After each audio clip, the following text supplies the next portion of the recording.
Buenas a todos y bienvenidos a un nuevo programa de Revisitando el UCM. Este ya es el último que tenemos de la primera fase, de la fase 1, y hoy tenemos Los Vengadores.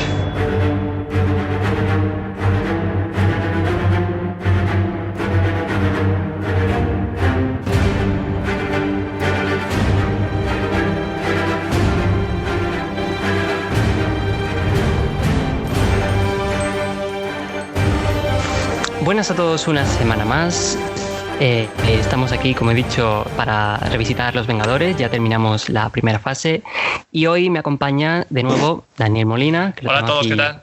Al lado en la mesa, y por Skype tenemos a Ángel Luque de vuelta desde la semana pasada. Buenas. Y por último tenemos a un invitado especial, tenemos a Marcos Muñoz, escritor, ensayista, tiene un par de libros sobre Doctor Who muy interesantes, todo hay que decirlo. Y también tiene un par de ellos sobre musicales, de cine y de teatro. Y ha llevado a la edición española de la revista SFX, traduce cómics para Panini y podéis leerle en Comics Manía y en Platea. Y bueno, vamos a ir empezando ya con la película. Como hemos dicho, de nuevo, tenemos Los Vengadores, que salió en 2012. Está dirigida por Joss Whedon, que es súper famoso, lo podéis conocer por series tan de culto como Buffy y su spin-off Angel, Firefly y de nuevo el spin-off en película Serenity o Dollhouse. Y escribió también parte del guión, como dijimos pasada. De la historia en sí se encargó el mismo que escribió el guión de El Increíble Hulk, pero Joss Whedon, cuando llegó al proyecto, que tampoco fue el primero, antes de él estaba el director Joe Carnahan en negociaciones para intentar dirigir la película. Lo podéis conocer por esa película que salió en 2010, el remake del Equipo A. Ha hecho también la primera temporada de Blacklist y ahora está preparando una adaptación de Mark Millar de Nemesis. Pero bueno, Joss Whedon fue al final el que se quedó con la película y eso, cuando llegó al proyecto se encargó de hacer el guión en sí. Y como dijimos ya en ese primer programa que hicimos hace 7 semanas, ya queda lejos, se encargó también de reescribir algunas de las partes de Capitán América, el primer Vengador, para adaptarlo mejor a esa película que le estaba haciendo, para tener más conexiones y hacer una historia mucho más entrelazada. Para los que no lo sepan, Joss Whedon, esta no es su primera incursión en el universo Marvel de las películas. ¿Y en qué año era la primera de los X-Men? No recuerdo. ¿2002? ¿2003? Sí, creo que puede ser a principios de siglo. Pues también contribuyó al guión de esa película. Según él, la de Los Vengadores está muy influenciada por la edición original de Los Vengadores en 1960 y porque era un cómic que él leía desde pequeño.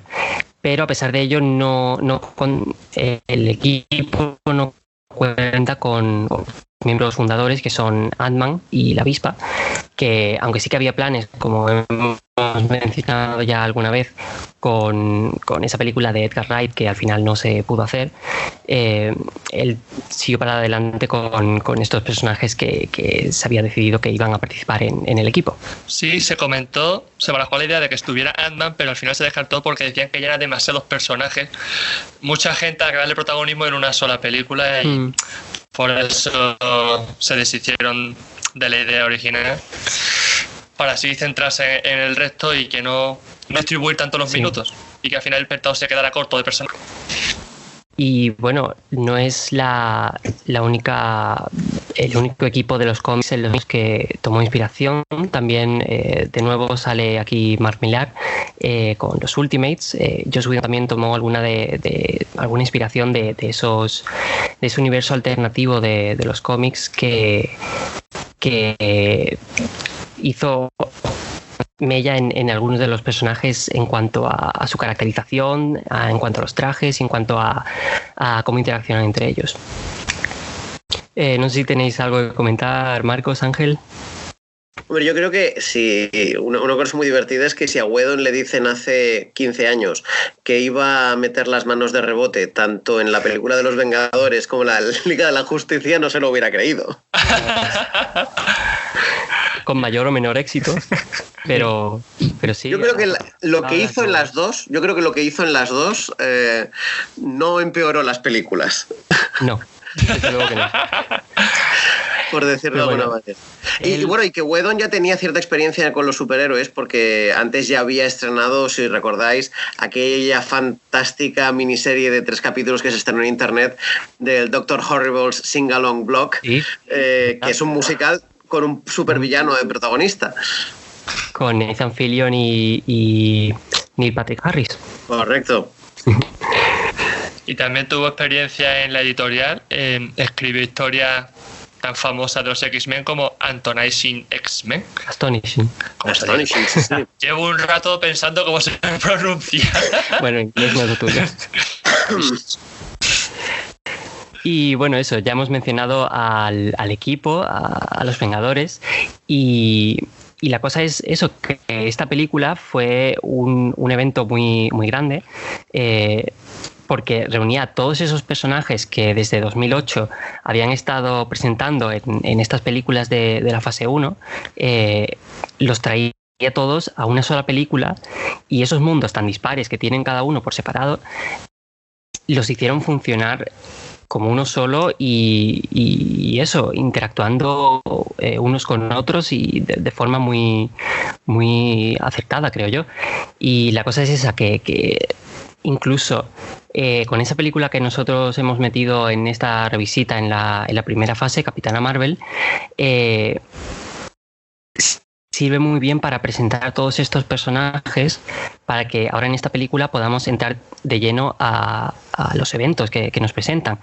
Tenemos en esta película, recordamos, a Robert Downey Jr. como Iron Man, a Chris Evans como Capitán América, Chris Hemsworth como Thor, Scarlett Johansson como Viuda Negra, Jeremy Renner como Ojo de Halcón, Samuel L. Jackson como Nick Furia, Clark Gregg, que también ha sido un jugador bastante importante en esta primera fase como el agente Coulson, que luego pasará a Marvel Televisión.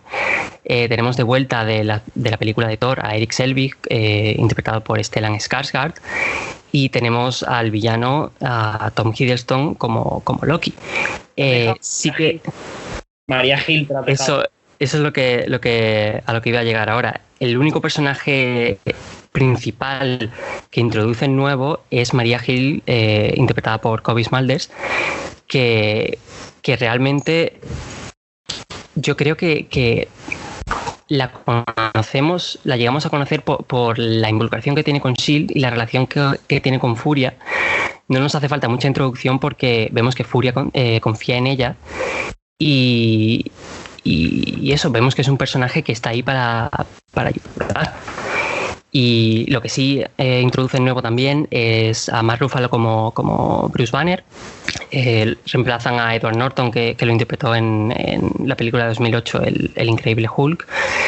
Y a diferencia de Norton, Ruffalo hizo sus frases como Hulk, que en la otra película las hizo Lou Ferrigno, y los ritos sí que los hace Lou Ferrigno combinado con los de Ruffalo.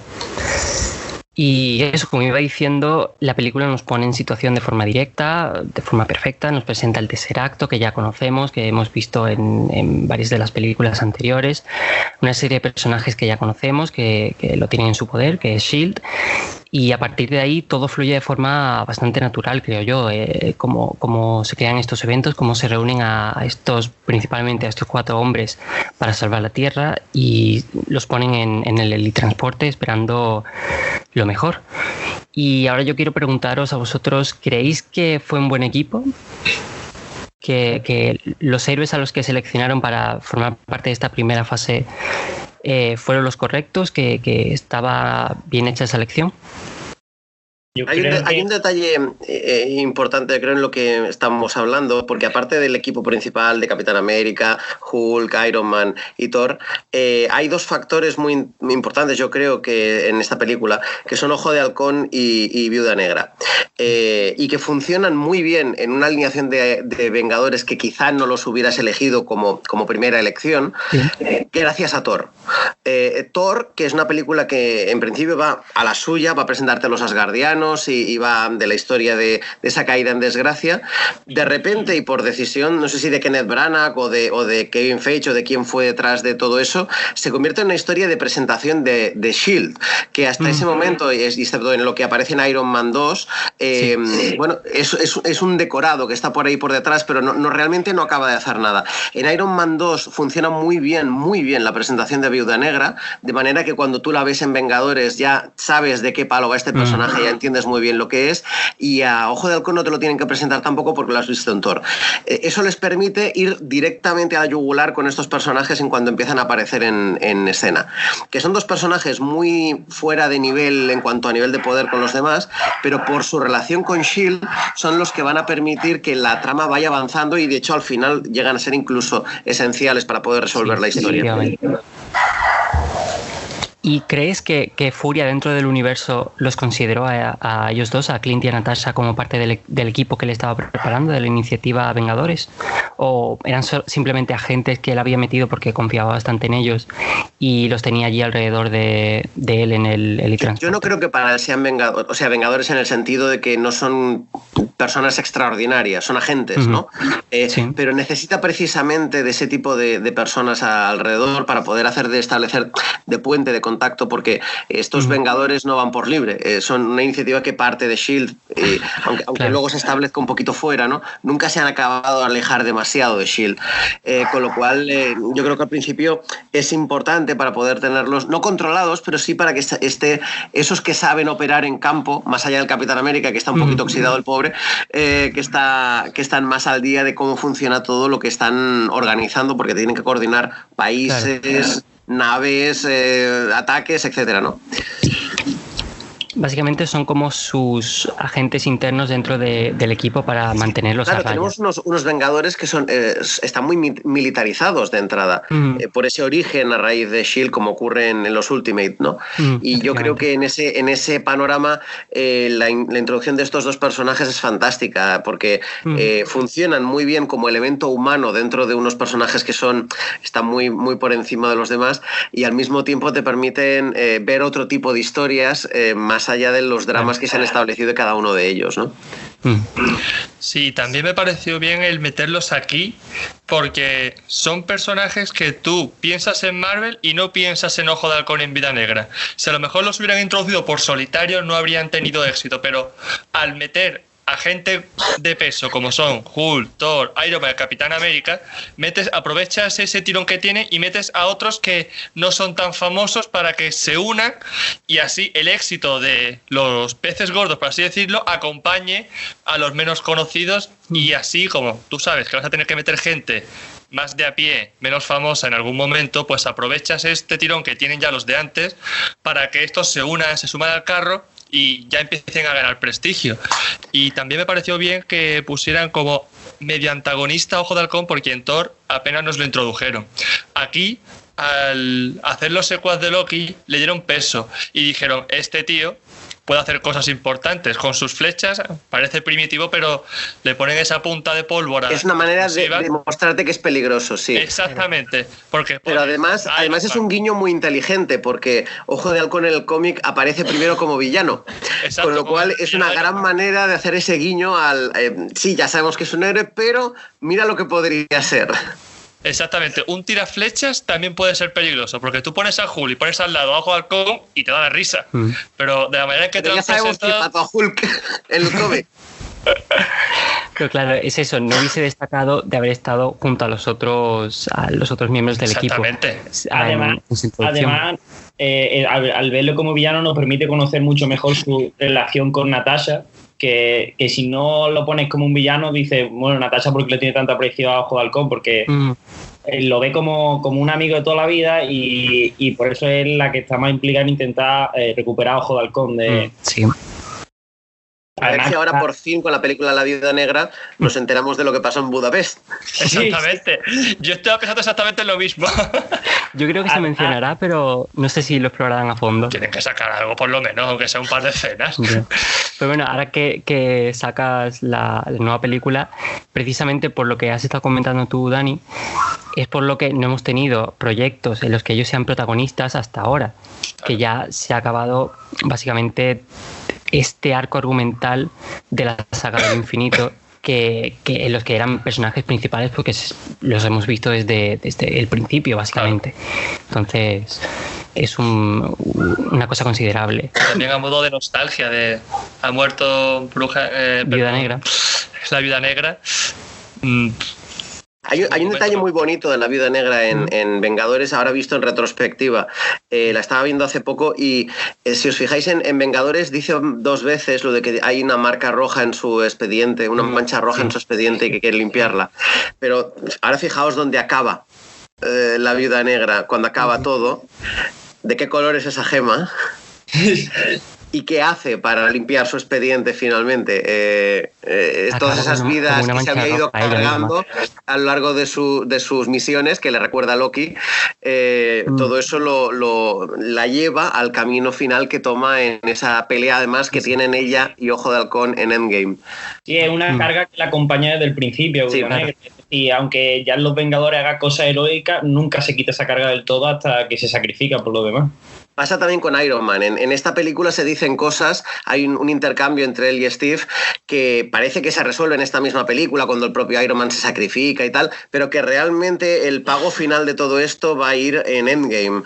Igual que pasa con Hulk, cuando Banner empieza a darse cuenta de que, bueno, le dicen que lo han cogido porque las piedras las gemas del infinito tienen cierto rastro de rayos gamma, y él se pregunta por qué función tiene que se haya convertido en Hulk, para qué puede servir al mundo, y en Endgame eso tiene su pago, y de hecho la cara que pone Banner cuando se da cuenta, o Hulk Banner, el Doctor Banner, o el Doctor Hulk, no sé cómo llamarlo en Endgame, cuando se da cuenta de que es él quien tiene que utilizar el guantelete en Endgame, viene de esta película. Hay una serie de cosas que se van planteando que yo creo que al principio no tenían nada claro hacia dónde iban a ir, y la última aparición de Thanos en la escena postcréditos yo creo que lo da a entender, porque la frase está planteada, la frase con la que presentan a Thanos está planteada para que tú creas que es el Thanos de los cómics, eso de que está solo alguien enamorado de la muerte o solo alguien obsesionado con la muerte podría querer, y te están planteando al Thanos de los cómics, que luego no fue exactamente lo que nos han hecho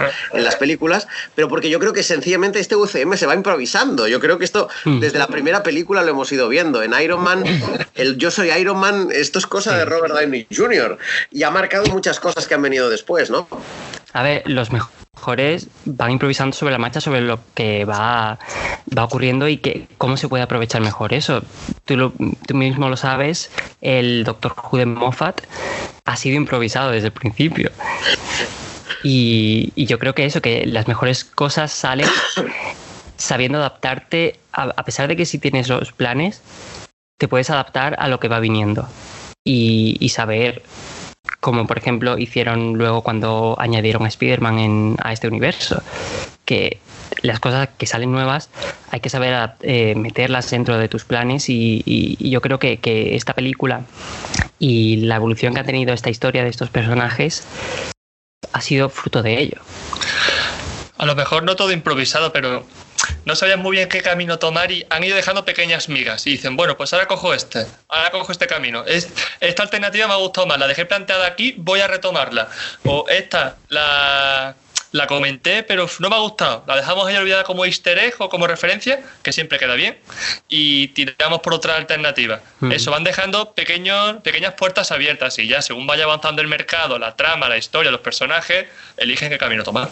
En el fondo yo creo que tiene que ver con un planteamiento de estas películas de gente que entiende de cómics. En el sentido no de que sepan la historia de estos personajes en los cómics, sino de que entienden de que en un cómic como unos X-Men, como unos Vengadores, tú haces tu serie, tú haces tu trama, pero en el futuro va a haber otros que van a tomar las riendas y van a aprovechar cosas que tú hayas dicho o no, y van a ir en unas direcciones o en otras. Con lo cual, tú tienes que ser generoso y utilizar tu historia y aprovechar lo que quieres contar, pero al mismo tiempo abrir puertas para que ese universo vaya creciendo. Pero aquí se nota que los directivos de Marvel son unos fricazos. Bueno, y que Joss Whedon es un fricazo. También, por eso aquí se nota cuando meten a gente que lo siente de verdad. Sí, tiene mucho espíritu la película y el universo en sí. Y Kevin Feige, la cabeza del proyecto, es el mayor fricazo de todos. Cabeza con gorra. Y bueno, antes habéis sacado el tema de Hulk en esta película de Banner, su historia. Para mí, en mi opinión, yo creo que la peli es claramente, en primer lugar, una historia de Capitán América y en segundo de Banner, y luego vienen todos los demás. El Capitán Rogers acaba de llegar a esta civilización, básicamente, es como si hubiese viajado a un planeta distinto, y es una historia de cómo no cree que sea su lugar y es un hombre fuera de su tiempo, aunque a pesar de que nunca hubiese encajado mucho incluso en su propia sociedad. Pero sigue siendo un poco un mono de feria. Vemos esto con los cromos que tiene Coulson de Capitán América. Es una celebridad. Pero al final, él ve en esta película, yo creo que sí que puede haber encontrado un poco su lugar en esta era de héroes, por llamarlo de alguna forma. Y esto yo creo que se ve explorado más en su siguiente aparición, Soldado de Invierno, pero aquí ya se sientan las bases de ese arco. No sé cómo lo veis vosotros, si esta apreciación de que el Capitán es realmente el protagonista de esta historia de los Vengadores también es el segue directo a esta película, es la escena postcréditos de Capitán América, el primer Vengador. ¿Opiniones? Es que yo al Capitán América aquí lo veo como el jefe, es decir, es verdad que Nick Fury es el que ha montado todo el grupo, pero una vez que está el grupo montado es como que lo dejan un poco de lado al pobre de Furia, y es el Capitán América el que coge la rienda del equipo, y las coge hasta Civil War, pero coge la rienda del equipo. Claro, ni siquiera Iron Man, que es como la cara pública de la franquicia. Exacto. Como tiene este rol en el equipo que va a desempeñar el capitán, a pesar de que ese conflicto que tienen por estar por encima del otro un poco, sobre todo por parte de Tony, pero es eso, Capitán es el que realmente el que les lidera un poco en batalla y en la forma de actuar de los Vengadores. Es el único que tiene verdadera experiencia a nivel bélico. Él ha estado en la Segunda Guerra Mundial. ¿Quién mejor que un soldado para dirigir a un grupo de soldados? Que son lo que son al fin y al cabo. Sí, es el que toma las decisiones al fin y al cuenta. No, para mí esta es una película, sí que estoy de acuerdo con Hulk, es decir, para mí esta es una película de Hulk, y eso que aparece muy discretamente. Sí. Y luego con vectores que van muy relacionados con Hulk, creo que es la película de la Viuda Negra y de Iron Man, porque Iron Man en esta película se está redimiendo del desastre que ha organizado en la segunda de Iron Man, si recordáis. Sí. Donde el personaje baja a lo más profundo, aunque sin adaptar del todo, para mi gusto, la fantástica trama de los cómics del alcoholismo está muy condensada en una película y en una escena muy, muy vergonzosa, pero yo creo que es ese momento en el que ha hecho el giro. Esta película es la que le permite, y durante la película lo vemos, dar el paso de persona, de científico, de empresario a héroe, finalmente. Ya lo hizo en Iron Man, realmente, pero yo creo que realmente el paso del sacrificio lo hace en esta película, y además ves el proceso que tiene él. No es casualidad que la siguiente película de Los Vengadores, Hulk y Iron Man tengan una dupla muy interesante también entre los dos, en la responsabilidad de lo que va a venir a continuación, ¿no? Y por otro lado, la Viuda Negra. Es que yo creo que desde el momento que su escena está de las primeras, tenemos cuando va a buscar a reclutar precisamente a Hulk, y después durante toda la película, ella es la que está relacionada con todos los demás personajes, con Ojo de Halcón, con Furia. Es el núcleo a través del cual va fluyendo el resto de la película. También te diría Ojo de Halcón, pero como parte de la historia es villano, es difícil relacionarse con su historia, ¿no? No le vemos a él, sino vemos el reflejo que hace Loki. Entonces yo creo que son esos tres personajes, pero con el centro en Hulk. sea, Viuda Negra podría ser el corazón de estos Vengadores, como la que tiene relación con todo.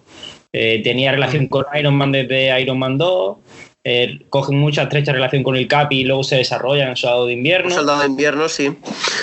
Con Hulk, obviamente, porque es el que va a buscarlo y al final pues tienen ese romance extraño que nos pintan en Ultron.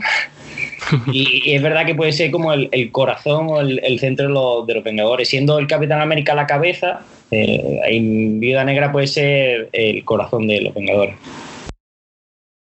Y luego lo del Capitán América, en gran parte es porque se pensó que esta película durara casi 3 horas. Sí. Al final se recortó para hacerla más, palabras textuales, digerible. Y una gran parte de esas 3 horas era escenas del Capi adaptándose al siglo XXI. Sí, eso sí es por cierto. eso vemos que está tan enfocada a él, porque en un principio estaba pensada que girara en torno a su figura y a su llegada a nuestra era. Y es eso, yo más que Hulk, yo a Hulk personalmente no le veo como un centro de la película, porque a diferencia de Edward Norton, Mark Ruffalo siempre lo veo con un perfil más bajo, que va pasando desapercibido. El centro de la película original, más bien, es la lucha de egos. Mark Ruffalo en versión original es fantástico porque sí. Es el personaje. Todos los demás tienen como un tono más épico o más histriónico a la hora de hablar, pero Mark Ruffalo y Scarlett Johansson, que tienen esa manera más pausada de hablar, pero sobre todo Ruffalo es el más creíble como persona. Es decir, los demás son más personajes, si quieres, son más esto de bigger than life que dicen los americanos. A Ruffalo te lo crees como un tío que quiere pasar lo más desapercibido posible, que quiere hacer su trabajo y que no lo molesten. Y a medida que va viéndose obligado a meterse en la dinámica de heroicidad de los demás, su dicción va cambiando y se va incorporando un poquito más a la que tienen los demás, ¿no? Y es a partir sobre todo de la escena que tiene con Viuda Negra en el helitransporte, en la primera transformación en Hulk, cuando empieza a hacer esa fusión entre cómo hablan los demás y cómo está hablando él todo el rato. Es un trabajo muy discreto, pero si os fijáis, las escenas donde está Hulk durante toda la película, sobre todo en el transporte, todo el mundo le tiene el ojo puesto todo el rato a Banner. No se fía nadie. Vale. Es eso, es que creo que ya lo comenté contigo hace tiempo en un podcast de esto, que a mí me recuerda mucho al personaje de Leonard Hofstadter de Big Bang Theory. Está siempre con la cabeza agachas, las manos juntas, intentando que le salpique todo lo menos posible, con sus motivos lógicos, por supuesto, y centrado en su trabajo. Yo por eso veo la discusión que hay entre Thor, el Capi y Iron Man, y por otro lado, a su bola, está Mark Ruffalo, digo yo. No tiene la misma presencia que tiene Edward Norton. Edward Norton yo lo vi en Hulk y decía, ahí está el tío. A Mark Ruffalo, también la versión doblada, lo vi y digo, está ahí intentando que no le salpique nada. Luego ya en la escena de pelea, por supuesto, la cosa cambia, pero yo me refiero aquí. Pero la cosa es eso, que en todo momento él está ahí presente, aunque pase desapercibido, está presente y como habéis dicho, todas las miradas van a él. Pero ese conflicto interno que él tiene de esas dos facetas de sí mismo, la luz y la oscuridad, en todo momento ves ese filtro que él tiene para controlarse, para no salirse de esa línea que él tiene que seguir para estar dentro de esa luz que él ve. Pero al final de esta película él ve que el otro tío puede ser incluso útil y no simplemente una fuente de destrucción sin propósito, y ve que se le valora en sus dos facetas, como científico, primero para encontrar el Tesseracto y segundo como un componente del equipo que puede ser útil en el campo de batalla. Y de nuevo esto es algo que se explora más a fondo en las próximas apariciones que él tiene, este conflicto que en Era de Ultron, cuando se va para quitarse de en medio, pero aquí se ve que empieza a aceptarse a sí mismo y a no esconderse de lo que realmente es. Y como has dicho, su relación con Viuda Negra es una parte fundamental de esta parte de su arco de personaje de Banner. Aquí se empieza a contar el Hulk de Marvel Studios, el Hulk que quería en el UCM. Su arco documental empieza aquí. Sin tener una película propia, le dan un background al personaje bastante importante. Es complicado, sin poder hacer una película centrada en un personaje, intentar contar una evolución. pero creo que empezando desde Los Vengadores y la propia película de Los Vengadores hasta el final de Hulk con Endgame, se ha contado muy bien una historia sin necesidad de hacer una película del personaje. Eso es un mérito que ha tenido Marvel. Tenemos el Increíble Hulk, pero lo interesante es que aunque los otros personajes tienen como una trayectoria más evidente que les lleva a su trama a solucionarse de cierta manera en esta película, en Vengadores, Hulk lo hace de manera mucho más discreta. El Edward Norton, el Hulk de Increíble Hulk de Edward Norton, es la parte esencial que nos lleva al Hulk que tiene aquí Ruffalo, porque si os acordáis en aquella película él está buscando la manera de centrarse y de casar sus dos personalidades, y es en la última secuencia, cuando está creo en el territorio indio concentrándose y tal, cuando finalmente consigue lo que nos lleva a esta película. Es decir, ese primer acuerdo entre sus dos mitades que le permite llegar al estado en el que empieza aquí en la película, ¿no? Siendo el que está aparentemente más alejado de la trama de la película anterior, es de manera interpretativa, es esencial para lo que hace Ruffalo con el personaje. Definitivamente. Y no ha salido Thor realmente en ninguna parte de esta conversación. ¿Qué creéis que pasa con Thor? Porque es su villano el que es el villano principal de la película. ¿Por qué no tiene un impacto en esta película como han tenido todos los demás? Como hemos visto que han tenido sus propios arcos, han sido parte fundamental del equipo. ¿Qué papel juega Thor en esta película? Yo creo que aquí se ve un Thor muy todavía bebé, por así decirlo. Es decir, Thor en esta película todavía no ha madurado, acaba de salir de Thor 1, que es verdad que sí le sirvió para entenderse a sí mismo, su responsabilidad y eso. Yo veo el arco de esta película muy similar al de su primera película, pero muy bajado en tono, entonces como que no destaca. Es posible, sí. Con respecto a los demás. Es como si Thor 1 hubiera quedado un poco olvidada la evolución que ha tenido Thor, para que se encaje más, yo creo, en el nivel que tiene el resto de sus compañeros de equipo. Porque si pone el Thor que hemos visto hasta ahora en Infinity War, por ejemplo, no tendría tanta gracia la película. Es decir, que ponen a un Thor así más paradito, más diciendo, sin echarse tanto la culpa y eso, aunque ya empieza a asumir que es parte de su culpa que esté Loki ahí. Porque claro que él tiene una responsabilidad con Midgard. Sí, pero que se ve como a un Thor rebelde, no es un Thor centrado en lo que tiene que ser. Claro, es que venimos del Thor de Branagh, tenemos un Thor que se ha vuelto indigno y tiene que volver a aprender qué significa ser digno, ¿no? Y al mismo tiempo que descubre que su hermano es un peligro. Cuando llegamos a Vengadores, todos los demás tienen una amenaza a la que enfrentarse. Él tiene un problema familiar. O sea, él lo está enfocando de una manera absolutamente distinta. Con lo cual, claro, el tono que él tiene respecto a esta historia, aunque está preocupado evidentemente de que no mate gente y que no organice una guerra entre planetas, pero para él el tema es un tema familiar. Y es muy divertido cuando él llega y hay la primera pelea entre Vengadores antes de que se organice el grupo, Iron Man, Thor, Capitán América, que tú ves a Loki comiendo palomitas sentado en la montaña de al lado, básicamente partiéndose la caja con lo que está pasando, que es más o menos lo que pasaba en el número 1 de Vengadores en el cómic. Sí. Lo que dice se ve plasmado en la primera conversación que tienes todo en el helitransporte ya, que Hulk hace referencia a Loki como a su hermano, que no pueden tratarla cuando habla con Viuda Negra, que le dice que ha matado a 80 personas, y ahí se ve reflejado que para Thor no deja de ser su hermano. Sí, también yo creo que no tiene tanto peso porque no se puede dar protagonismo a todo el mundo. Se enfoca en presentarnos bien el poder que tiene, poder entre comillas, que tiene Ojo de Halcón, el nuevo Hulk con Mark Ruffalo, el Capitán América, cómo se adapta. Robert Downey Jr. tiene que tener protagonismo sí o sí, porque es Robert Downey Jr. A alguien había que recortar y al final pues se le da menos voz a Nick Fury, se le da menos voz a Thor. También es parte, creo yo, del guión, de economizar el tiempo. A alguien había que recortar y como Thor no ha habido algo que destacar de él realmente, aparte de que su hermanastro es el villano principal, pues por eso creo yo que se le nota menos, destaca muy poco, entre comillas, con respecto al resto de la plantilla.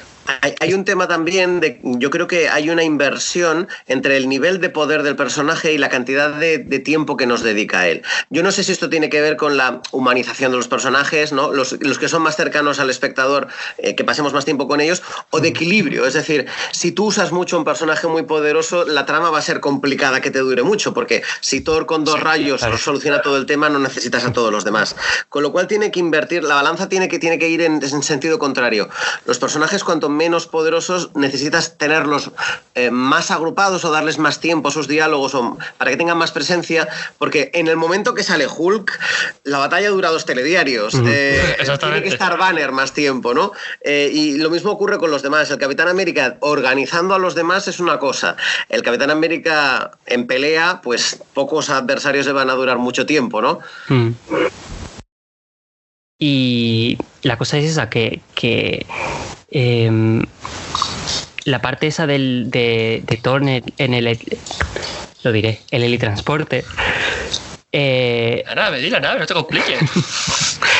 Cuando Loki lo engaña y lo tira hacia la Tierra,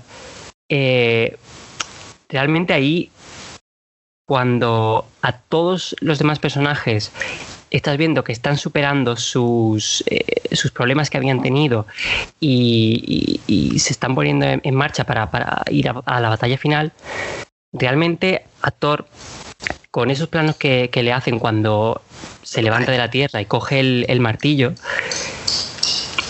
te lo intentan poner como una escena muy épica, pero realmente ahí él no está superando nada, porque él lo único que está haciendo es coger su martillo, mientras que los demás es como que esos problemas que se han planteado durante la película ahora lo están resolviendo. Pero es eso, él no tiene ningún problema que resolver en esta película, aparte de eso de que es su responsabilidad, que Loki está ahí y luego se lo lleva al final. Pero es eso, que realmente no tiene un arco que haga que nos importe lo que él va a hacer en esta película, aparte de la pelea final, como tú has dicho, que es un músculo esencial para vencer a la armada Chitauri. La jaula de Loki en el transporte, por cierto, me parece un gran hallazgo dentro de la película, porque da lugar a 2 momentos muy interesantes. Uno es el troleo tremendo que le mete Viuda Negra a Loki, que yo creo que es uno de los grandes instantes de esa película.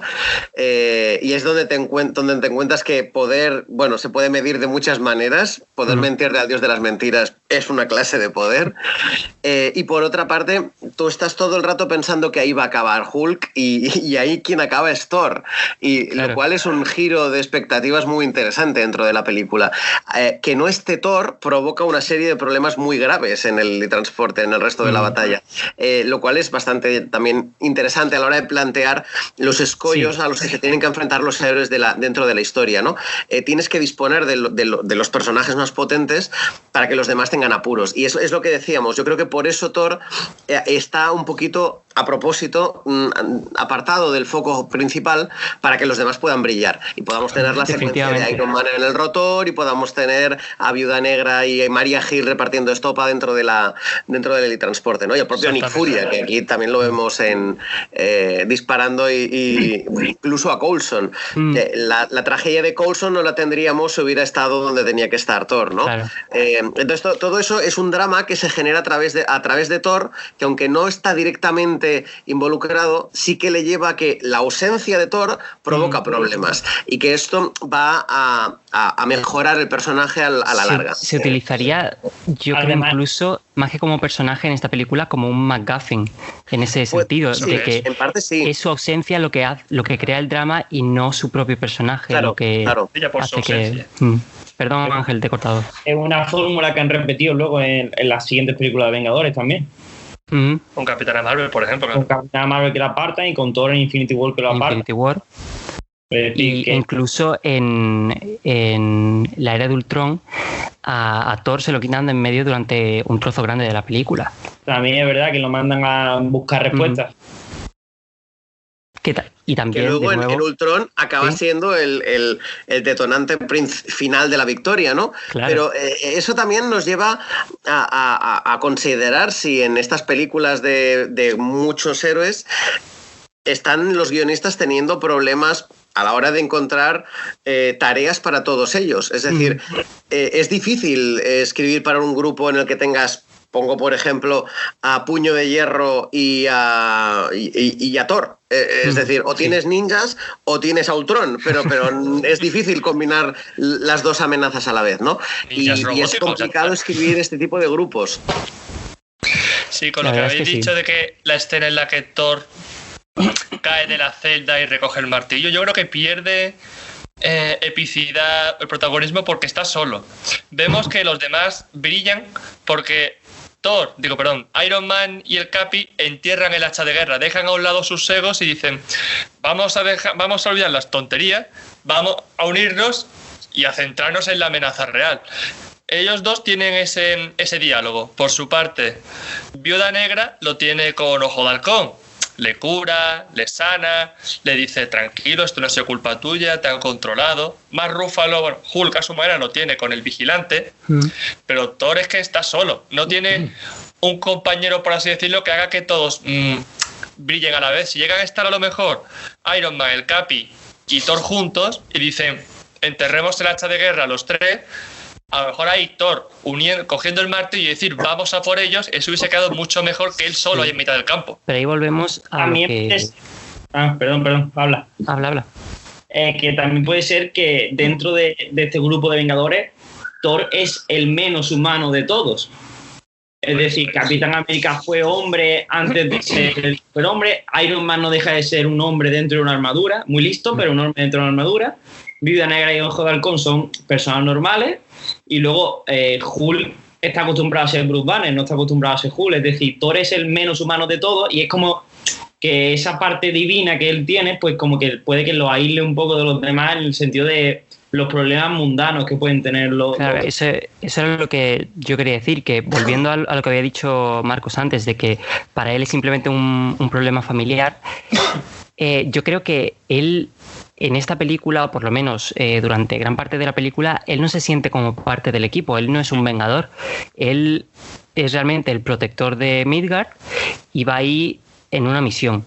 Y los otros están haciendo su parte, que puede venirle bien a él porque están en el mismo bando, están en contra de Loki, pero él en todo momento tiene su misión que es distinta a la de ellos. Ellos quieren parar a Loki y si hace falta matarlo, pues matarlo. Para él es recuperar a Loki. Entonces, es importante, sí, que Thor esté aparte en ese momento de los demás. Dudo mucho que Nick Furia le haya propuesto a Thor formar parte de la iniciativa Vengadores. De hecho, no tiene ninguna jurisdicción con él, ¿no?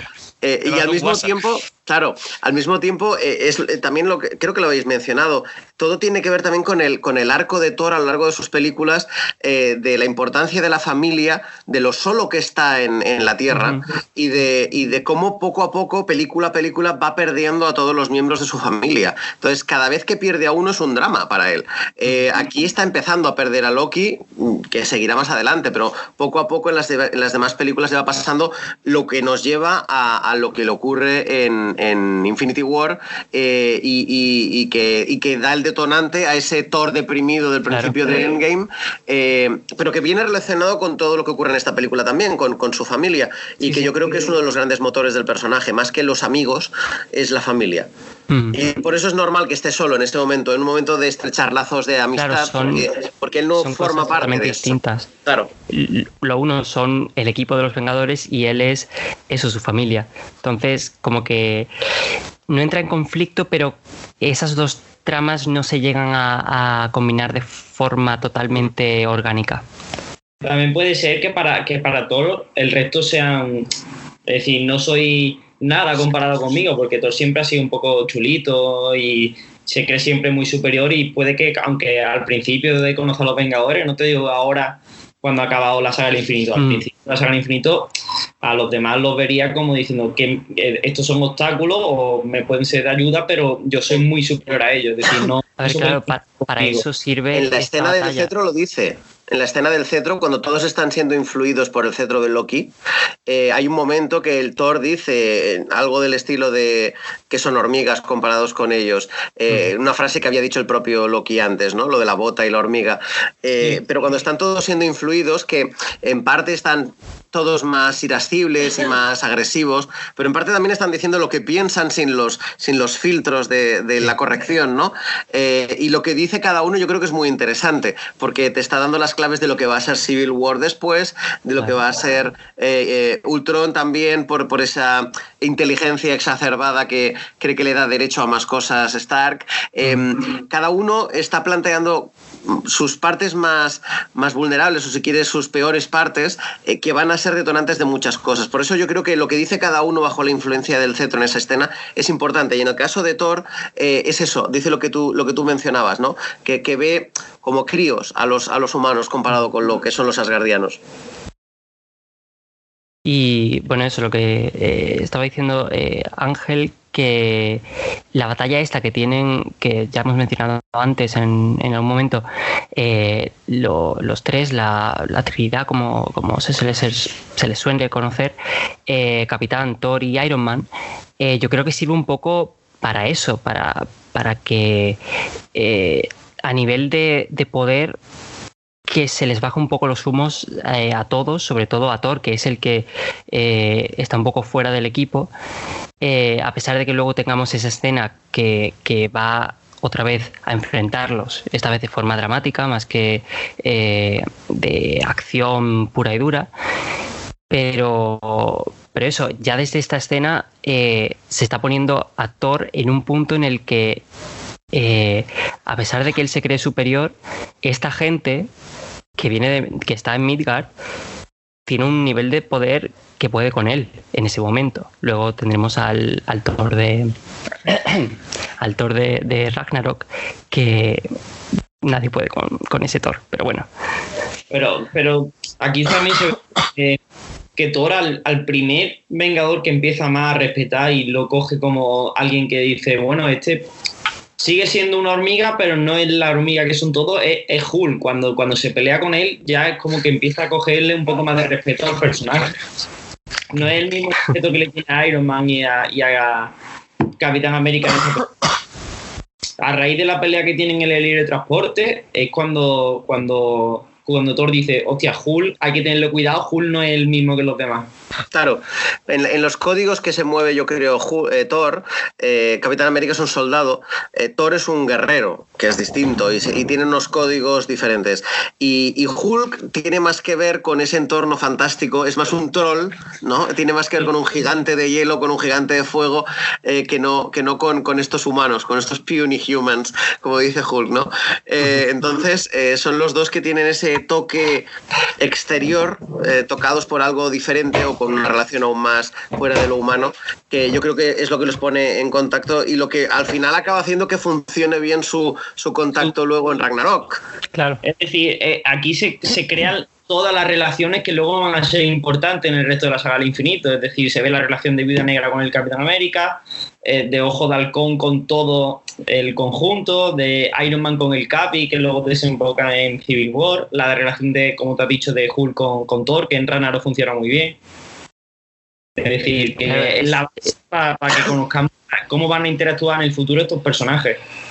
Es eso que decía Marcos, de que se nota que está hecho por gente que entiende los cómics y está hecho para eso, porque se establece un montón de arcos que incluso pueden ser continuaciones de las películas que hemos visto antes, pero que aquí se resuelven de forma que puedan tener influencia en eventos futuros, en conflictos futuros.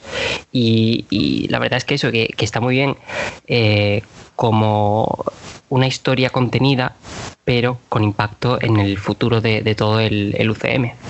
Claro, o sea, yo no sé cómo va en este momento, ¿no? Alguien está haciendo Vengadores, Whedon, y dice, yo no sé cómo va a hacer alguien en el futuro Civil War, ni si la va a hacer, pero como sé que hay una historia en los cómics que es Civil War, voy a empezar a plantear ya esa dicotomía entre cómo piensa el Cap y cómo piensa Iron Man, ¿no? Yo no sé cómo van a hacer en el futuro a Natasha y a Hulk, pero vamos a empezar a plantear una relación de cierta manera que no es precisamente agradable al principio entre los dos personajes, ¿no? Y lo mismo con Thor y Hulk. Son los dos personajes que a nivel de fuerza es el músculo de los Vengadores. Vamos a ver qué pueden tener en común un príncipe asgardiano con un científico terrestre y en qué momentos, en qué puntos pueden tener interacciones interesantes entre ellos, ¿no? Y yo creo que el uso del humor es esencial también para eso. Sí, sí. Esta película tiene unas dosis de humor muy contenidas, quizá más que en otras de las entregas de la sala, pero al mismo tiempo, cuando tiene los golpes de humor, son los más memorables. Loki con Thor, Loki con Hulk, por ejemplo, ¿no? Diosecillos a mí. Que luego la utilizan. Hulk con Thor cuando pega el golpe. Hulk con Thor también. Que luego la utilizan de referencia en la escena de Loki con Hulk para Thor Ragnarok. Es decir, que todo está muy, muy pensado. En un futuro esto me puede servir para algo. Claro. Y ahora tenemos que ver Endgame de otra manera. O sea, Endgame replantea Avengers porque te enseña qué pasa después de la derrota de Loki, ¿no? Es eso, que están pensadas de tal forma estas películas que se influencian mutuamente del pasado al futuro o al presente. Y la verdad es que eso es algo que se agradece en un universo así compartido, que es el universo cinematográfico de Marvel, y que se agradece que los personajes tengan esa evolución, tengan repercusiones, las cosas que hacen, aunque sea 5 años después en nuestro tiempo, pero eso la audiencia lo agradece. También ha planteado algunos pecados que ha tenido después el UCM, porque todo aquí funciona muy bien y luego las películas de cada uno de estos han ganado con estos contactos que han tenido los personajes, hasta el punto que puedes plantear la película del Capitán América como Civil War, que realmente es una película de los Vengadores, pero que funciona muy bien desde el prisma de que es una película del Capitán América, también funciona perfectamente, ¿no? Pero yo creo que luego ha provocado también algunos problemas y sobre todo me refiero a Spider-Man. Es decir, esta necesidad de ligar cada uno de los personajes con lo que ha tenido antes, en vez de dejarles desarrollar su propio universo, con Spider-Man para mí ha creado algunos problemas. Es decir, Spider-Man no necesita a Iron Man, Spider-Man no necesita a S.H.I.E.L.D. Quiero decir, son entornos que están como forzados porque como son los que tenemos, vamos a jugar con ellos y vamos a mezclarlo todo y a relacionarlo todo. Pero acaban dando unos personajes que aunque estén muy bien y sea muy interesante lo que te están dando, están muy o un poco bastante alejados de cómo son en los cómics. Este pobre Spider-Man no se ha podido hacer ni su traje prácticamente. Los lanzatelarañas ya se los estaba mejorando Stark. El último traje que llevaba negro se lo había dado S.H.I.E.L.D. Quiero decir, cada vez es menos Spider-Man. Yo no estoy muy en desacuerdo de que se vaya a Sony y se aleje un tiempo del UCM, más que nada para que pueda desarrollar el propio Spider-Verse. Sí. Guiño, guiño. Puedes ganar muchos haters con eso, lo sabes, ¿no? Ya lo sé, yo lo entiendo, pero no es la primera vez que lo digo. Yo creo que Spider-Man en el UCM está muy bien, pero lo que se ha hecho con Spider-Man para integrarlo en el UCM no era necesario. Entonces, que pueda desarrollar su universo sin necesidad de que todo tenga que ver con el señor Stark, pues yo creo que también va a ser interesante. Yo creo que el UCM lo han planteado de forma tan directa con las repercusiones de Iron Man, Tony Stark, que es un personaje tan principal que de hecho miles de amenazas que vemos a nivel terrestre son gracias a que Stark ha creado cierta tecnología o que alguien se ha inspirado en su tecnología para hacer algo para el mal. Entonces yo creo que va a ser una buena forma de ver cómo avanza el UCM, este universo, ahora que ya no tienen a Tony Stark, a Iron Man, y ver cómo hacen para para eso, para suplir esa falta de una pieza tan clave, tan central de lo que han construido hasta ahora. Lo que está anunciado para esta fase me parece súper interesante en ese sentido. Tienes una película de continuación, aunque sea un flashback, como es la película de la Viuda Negra, que yo creo que llega tarde, pero que, bueno, bienvenida será. Y por otro lado tienes unas películas que dicen, vamos a hablar del universo Marvel más allá de Los Vengadores. Vamos a hablar de Shang-Chi, vamos a hablar de Doctor Extraño con Pesadilla, vamos a ver a los Eternos. Es decir, tenemos tantas puertas que podemos abrir que no hace falta quedarnos todo el rato en esta endogamia de los fundadores.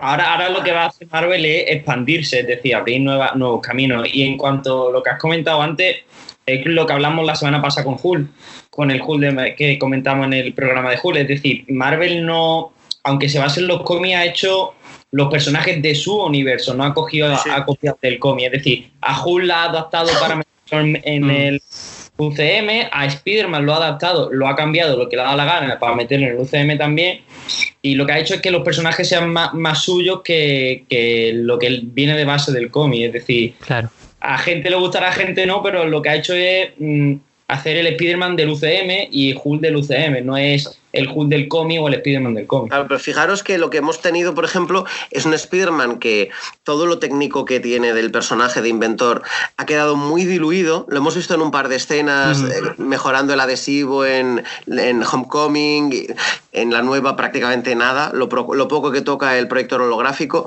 Llevamos 5 películas de Spider-Man y no sabemos si el tío Ben existe.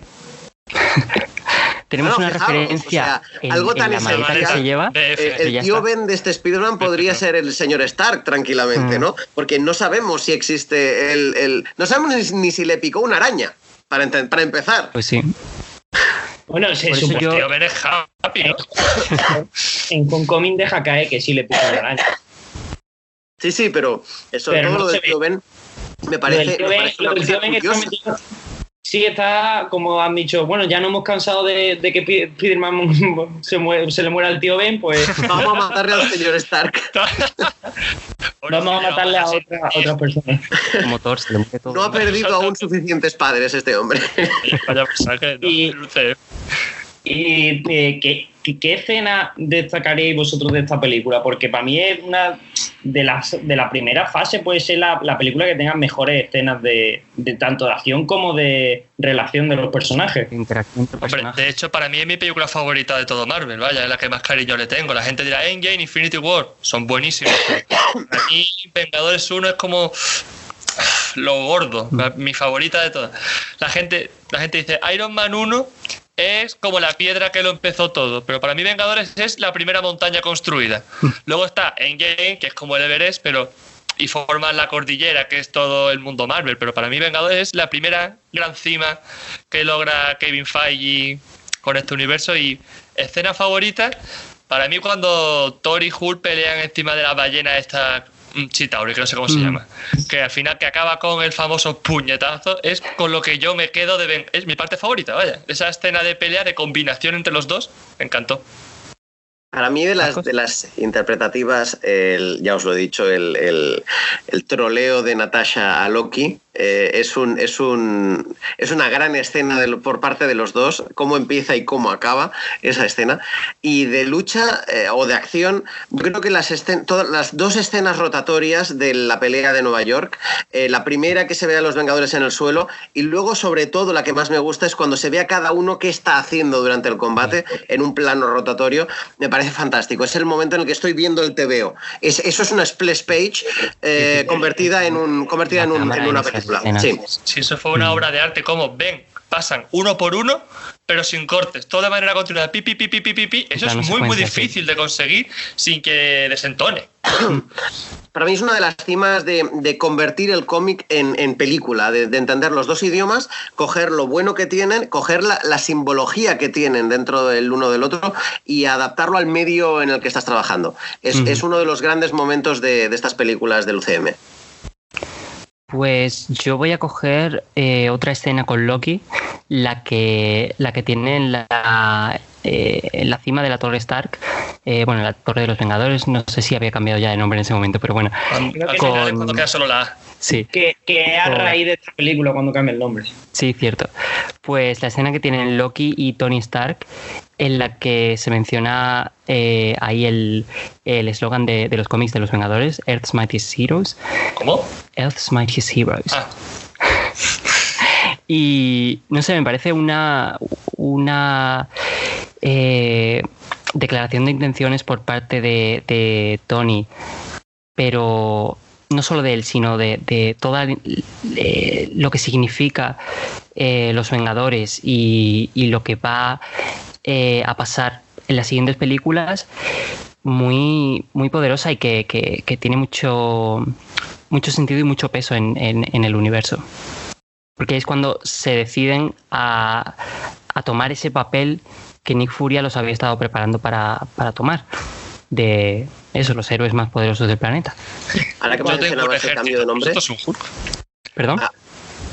No, digo que ahora que mencionabas el cambio de nombre de la Torre Stark, sí, hasta que cuando queda la A al final de la película, si os fijáis al principio de la película, el título de los de Avengers de la película aún no tiene el tipo de letra que luego será común en la historia. Utiliza un tipo diferente que se parece a cierto tipo de letra que se había utilizado en los cómics también, pero que no es el tradicional luego de las películas. Y me parece muy interesante porque es algo que pasa dentro de la película, que cambia la tipografía fuera de la película. Sí. Bueno, ¿y tu parte favorita, Ángel, cuál es? Que no eres el único que no ha dicho nada. Yo creo que la escena en la que ya se juntan los 5 en Nueva York y empieza el Capitán América a darle órdenes y hace el famoso Hulk aplasta, yo creo que eso es lo mejor, de lo mejorcito que ha hecho Marvel, o sea, en general, no me refiero solo en esta película. Es decir, la primera escena de acción en la que vemos a los 5 juntos, es decir, eso me encantó. Bueno, me encantó y me encanta. Es decir, cada vez que la veo alucino. Y bueno, ya nos vamos quedando sin tiempo. Ángel. Es verdad, son 6. Son 6, es verdad. He matado a alguno. Sí. Pues vamos a hablar de otro al que se han cargado. Quiero hablar antes de terminar un poco de Clark Gregg, del agente Coulson. ¿Qué pensáis de su influencia en esta película, en Los Vengadores y en la fase 1? Claro, tenemos al personaje primero en Iron Man. La primera. Es un personaje secundario gracioso. Cuando aún no sabían exactamente qué hacer con S.H.I.E.L.D., parece que se están inventando las siglas en ese momento, cuando se supone que esta agencia tiene ya no sé cuántas décadas con el nombre de los 50 o 60. Nombre provisional, dicen algo así. Lo del nombre es una incongruencia de las que tiene Marvel, porque luego en Capitana Marvel, que se supone que pasó antes, ya sabían que se llamaba S.H.I.E.L.D., es decir, y en Iron Man luego decían que no. Sí, pero bueno, esta primera aparición es de tonto encantador, ¿no? Que tienen sin una gran utilidad dentro de la historia, pero es muy agradable. Luego lo ves un poquito más en función en Thor, y sobre todo en el cortometraje de Algo pasó de Camino al Martillo, donde ves que es de armas tomar este hombre. Y aquí yo creo que es el culmen del personaje que habían ido dibujando, ¿no? Este personaje que acaba siendo la primera víctima y que bueno, de manera utilizada luego por Nick Fury, es el detonante que hace que se junten los Vengadores. Pero además lo más interesante es que de aquí sale Agentes de S.H.I.E.L.D. Claro. Es decir, de su muerte han nacido algunas de las tramas más interesantes de Agentes de S.H.I.E.L.D. y de hecho el final de la penúltima temporada de Agentes de S.H.I.E.L.D.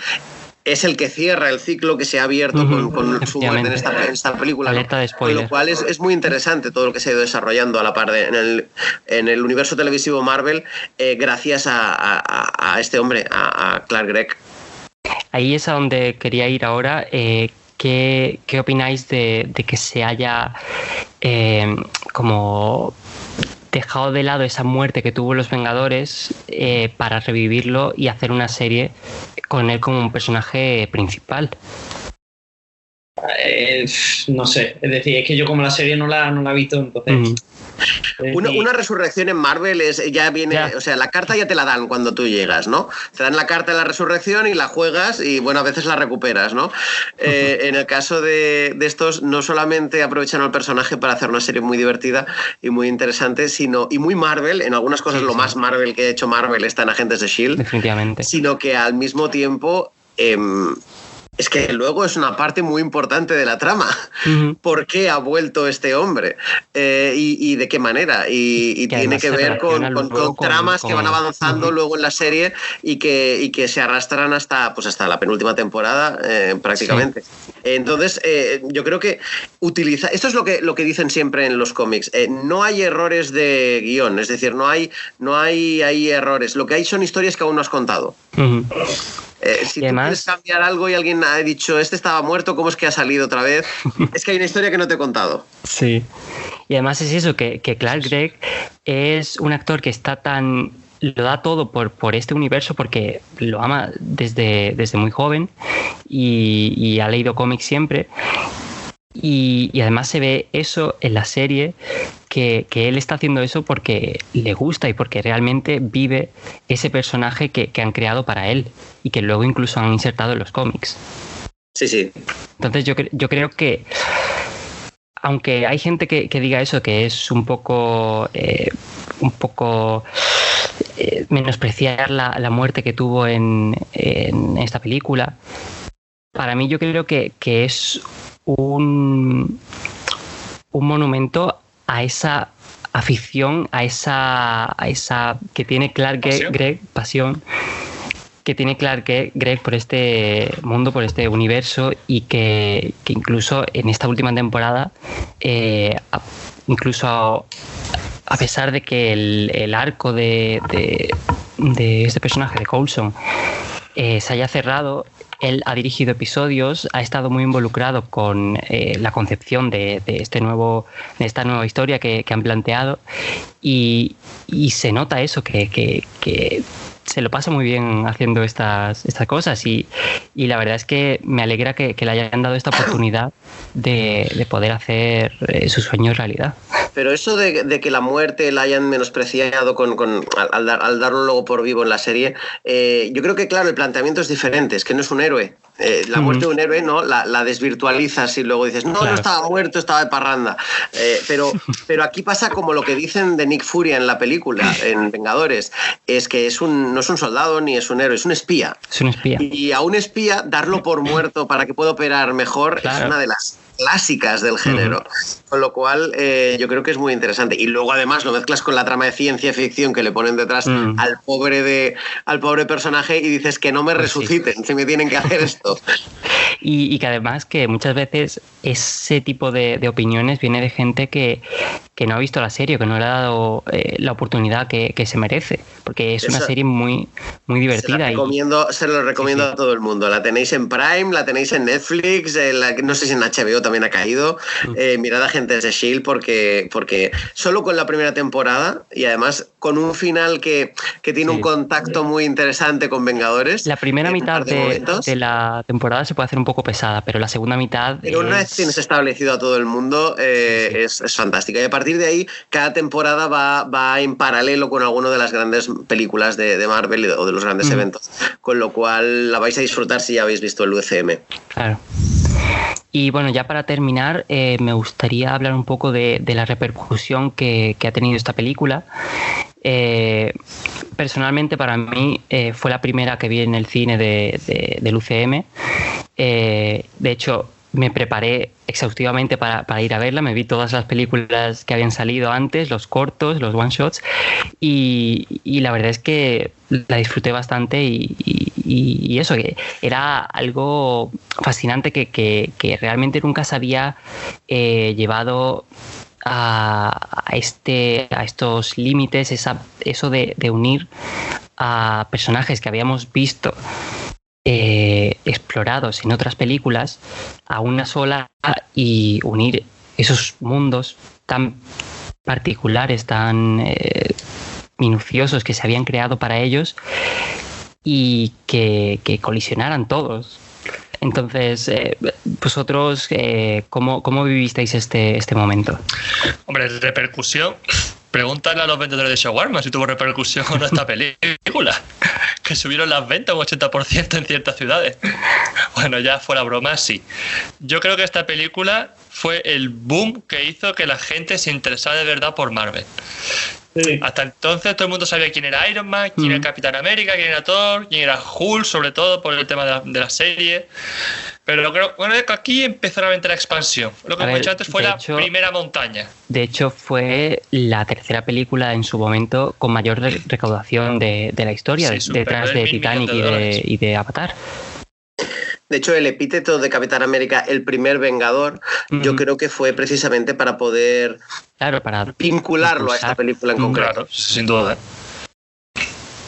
Y eso yo creo que también se sigue manteniendo muy, muy reciente hoy en día, a pesar de que han pasado ya más de 7 años, porque aparte de las continuas referencias que tú dices, coño, esto pasó en la anterior película, etcétera, etcétera, yo creo que no soy el único que sigue pensando que esta es la mejor película de... su película favorita de todo Marvel.